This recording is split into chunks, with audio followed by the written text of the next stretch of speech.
What if the part of you that sabotages everything is actually trying to initiate you? The patterns you can't break. The anger that ambushes your relationships. The anxiety that explodes when you're closest to change. They're not glitches. They're messages. You're haunted because you haven't answered the call. Not to kill the shadow, but to kneel before it and listen. The shadow isn't evil. It's exiled. It's every part of yourself you've rejected out of fear, shame, or survival. It's the rage you buried, the grief you never let out, the power you were told was dangerous. You disowned them to survive. But what you exile doesn't vanish.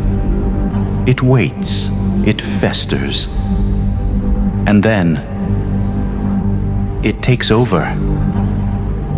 You think you're making decisions, but it's the ghost behind your choices that's really in control.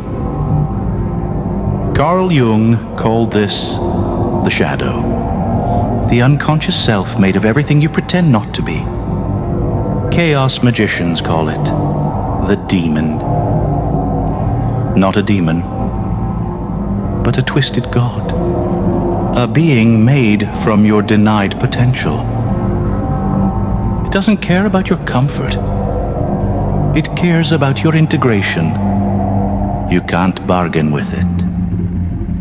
You either face it or you become it. It starts early. You throw a tantrum and they call you bad. You cry too long and they say you're weak. You speak your truth and someone laughs. So you adjust. You shrink. You smile when you're not happy. You say yes when everything in you screams no. That's not just behavior. That's symbolic fracture.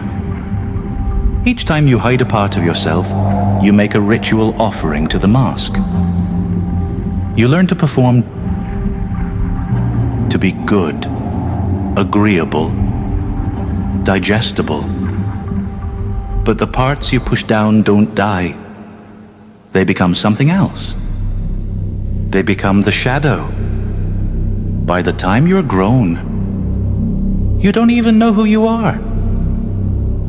You only know who you've trained yourself to be. You can't hear your real voice because it's trapped under decades of noise.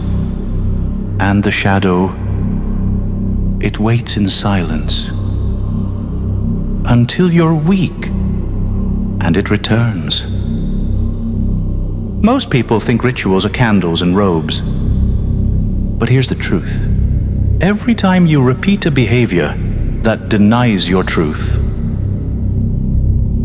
you're performing a ritual. You flinch when someone raises their voice. You stay silent to avoid confrontation. You lie to seem okay. And over time, those rituals become identity. You think you're calm, but really, you're repressed. You think you're nice, but really, you're afraid of rejection. This is how the shadow feeds. Every avoidance is a spell. Every denial is an offering. It's not superstition. It's neuroscience. The brain encodes repetition as truth. The more you suppress, the more your nervous system wires that suppression into your identity.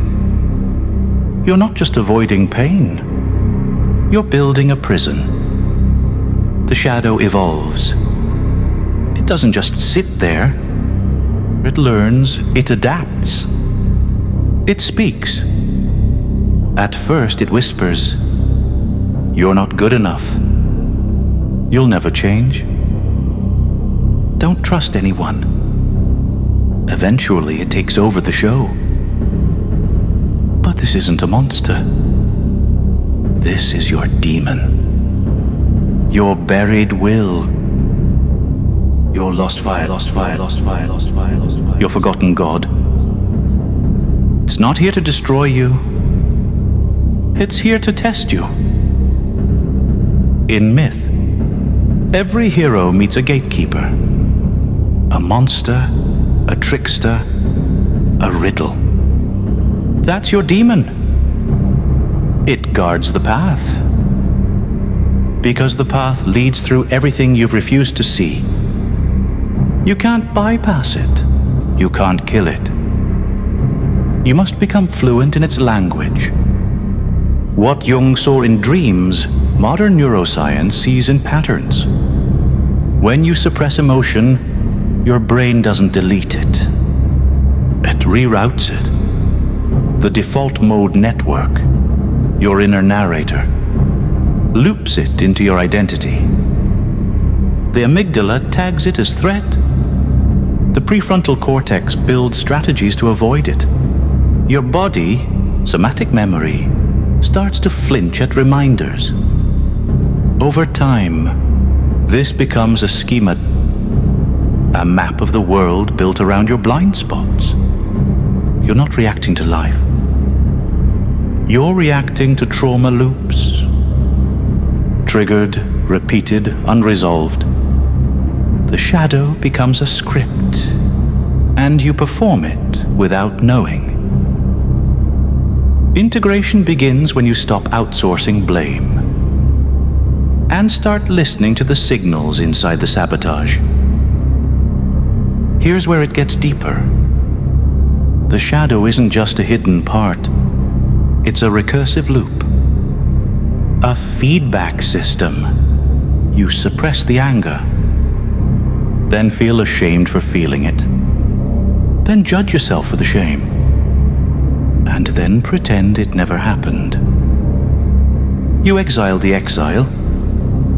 It's the psychological version of Gödel's strange loop. A system that contains itself, folds in on itself, and becomes trapped in its own reflection. The more you reject it, the more it defines you. The loop closes. You become the very thing you ran from. The only way out is through collapse. Not destruction, but recognition. You stare into the loop. You name what you see. And in doing so, you dissolve the boundary between self and shadow. You were taught to be good, to be soft, agreeable, harmless. But the world is not harmless. So your power went underground. Machiavelli said, "A wise ruler must learn how not to be good." The same is true of the self.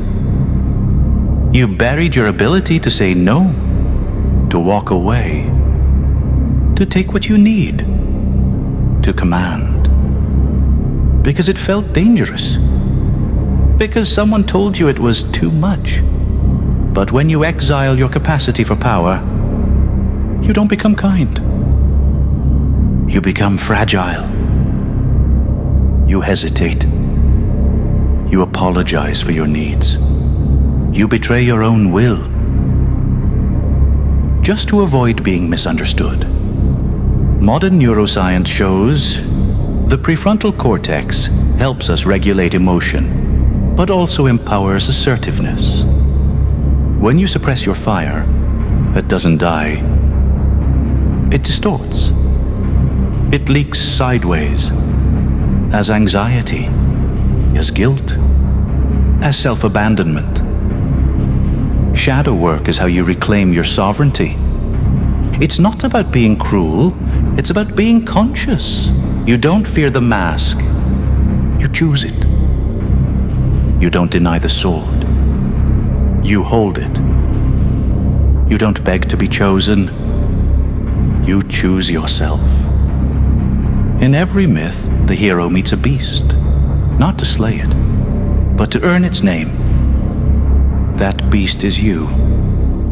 The one you buried, the one you feared, the one you forgot. The shadow is not a flaw, it's a threshold. The demon is not your jailer, it is your guide. And what you fear in yourself is your next form. Trying to be born. If you've met your shadow today, name it. One word, one truth, one trait you feared or exiled or lied about. This is your ritual. Not for me. For you. Leave it below. Let the gatekeeper hear you. Until next time.